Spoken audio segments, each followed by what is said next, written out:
Hey guys, welcome to Pennsylvania Patriot. This is HJ. I want to talk to you a little bit about a rifle and a cartridge today. This was willed to me by my grandfather. He sadly passed away. He's one of the greatest men in the world, and he was a big time Western. He liked watching Westerns. John Wayne was probably his favorite, and he had a Model 94 Winchester, an 1894 Marlin 44 Rem mag, and then he had a single action Ruger Super Blackhawk in 44 mag, and he always talked about wanting a 444 Marlin, and so in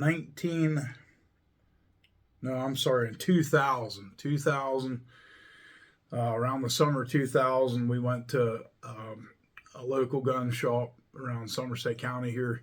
It's no longer here anymore. It was Black Timber Outfitters.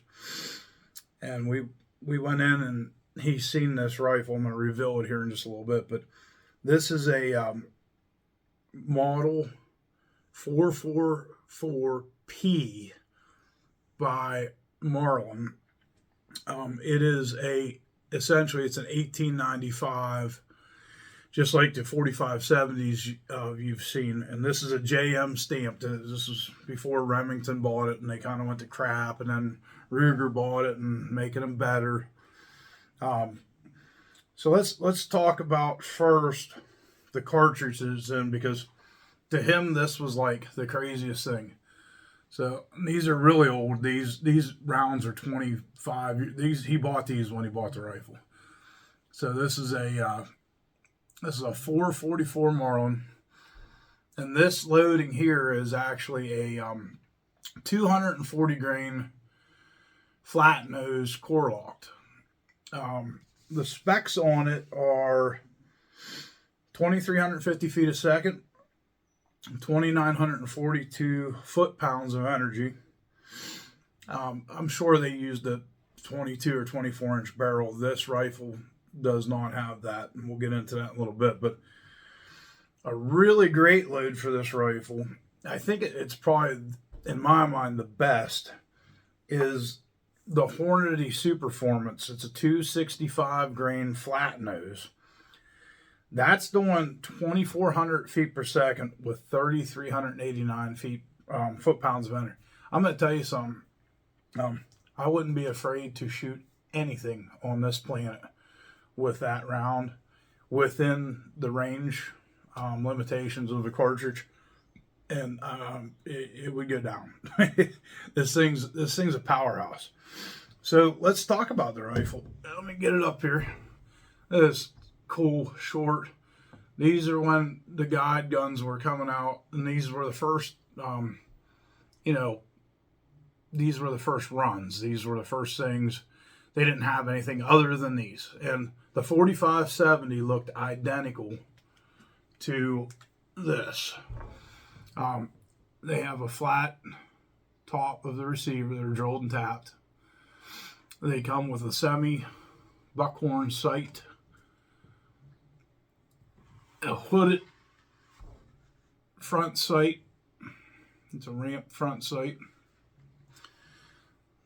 Just before the police get me here, this gun's totally empty. The chamber's clear. So this manufacturer suggested retail on these were like $400 when they came out, like 400 or 500. Like they weren't that. These fetch a pretty high dollar now. So the specs on this is the length of pull is 13 3/8. It weighs 6.75 pounds. It has a 1 in 20 twist on it, and these were I don't believe these were micro grooved, but let me look. If it was micro grooved, it'll say. No, these had the Ballard style rifling on them. And it is ported at the very end. It's like a Magna port style. That does help. This thing still boots you. It's the design of the stock, and of course the gun only weighs 6.75 pounds, so it's short barrel. And these were produced from 1999 to 2002. This one happens to be a 2000 model, so 1 year after. Its serial number is 002, so that denotes 2000 on if you look up things like that. But it's just such a handy rifle.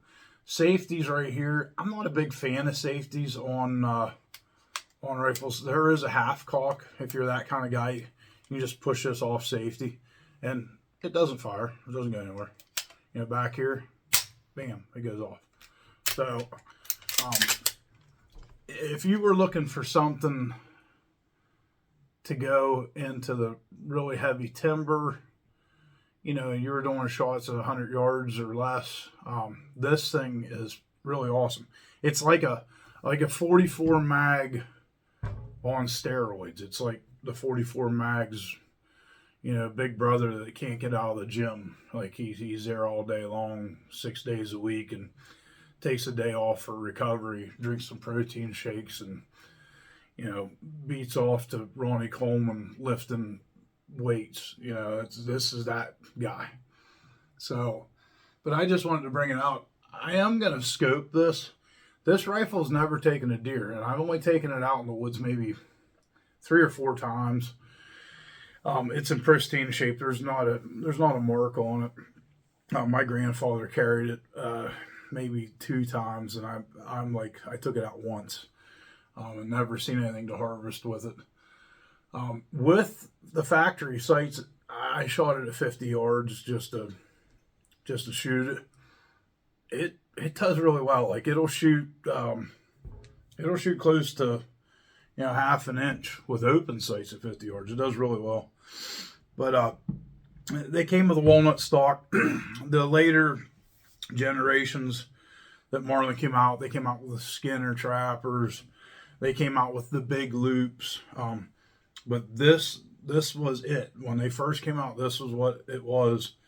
And a lot of people were buying them in 45-70. 45-70 kind of started gaining traction. And I think mostly due to Marlin. Marlin really, they brought out a really good action that would withstand the modern loading of the 45-70.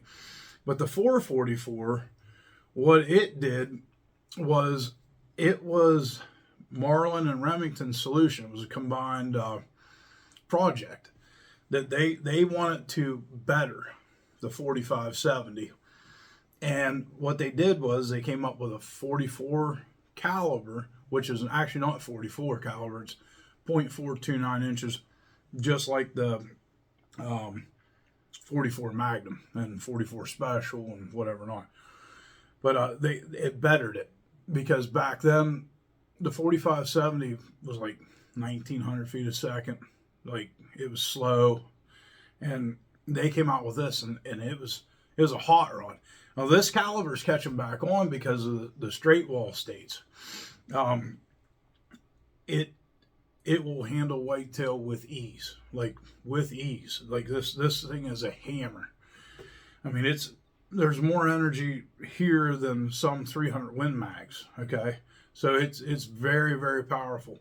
That big frontal, you know, the frontal, what do I want to say? The frontal diameter of the projectile being it's a flat point. They smack hard, and it's going to open up huge.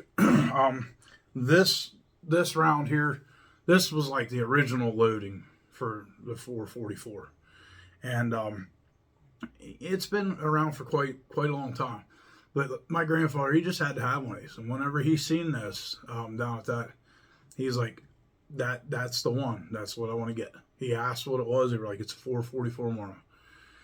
Yep, I need that. No, he bought it, and luckily I'm in possession of it, and it'll never go anywhere, other than to my son or my grandkids, whatever, whenever I'm too old to use it or passed away.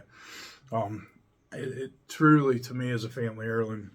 The rifle is built superior. I mean, the new I've seen some of the new Rugers, and the woodwork on them and stuff's very nice. This one's fit and finish. I don't know if I can get it in the camera for you guys to see, but the fit and finish of this is really nice. Now, what Ruger has done is up in here, they've slimmed this down. For me, this isn't an issue. I have really big paws. Like I can wrap around this rifle with my whole hand. But it's to me, this is nice the way it is. But the new ones, they've kind of thinned down a little bit to make it more ergonomic or whatever. But this one is a JM stamped, and these are the most desirable. They fetch a lot of cash. Not like thousands and thousands of dollars, but you won't find one of these for under $1,000. I can promise you that much. And if you do, it's all beat up. But if you can even find one of these. But if you're a straight wall hunter, CVA is making a Scout in 444 Marlin. That's a great one. Like that's an awesome caliber. And Hornady, with that Hornady load, dude, you are knocking out of the ballpark. Those CVAs are like 24-inch barrels, so you're going to be gaining every bit of velocity that the ammunition can offer. So that's just a little short version of this beautiful, fantastic firearm that I'm very lucky to have. And every time I touch it and hold it, I think about my grandfather when he would go with me hunting, and he was very proud to carry it. It's something whenever somebody says, "What's that?" and you're like 444 Marlin, that just sounds like one of the old muscle car motors, like the 427 Cobra Jet, or the 454 Chevys, and the big Boss motors and stuff. That's what it sounds like. That was their intent. They wanted it to sound like a muscle, and 444 really does. But it brings it to the table too. It's not just words. This thing's a monster. Hey, I really appreciate you tuning in today. I hope you enjoyed the video. Please if you could subscribe, that would help, and share. Aim small, miss small. Thanks for watching.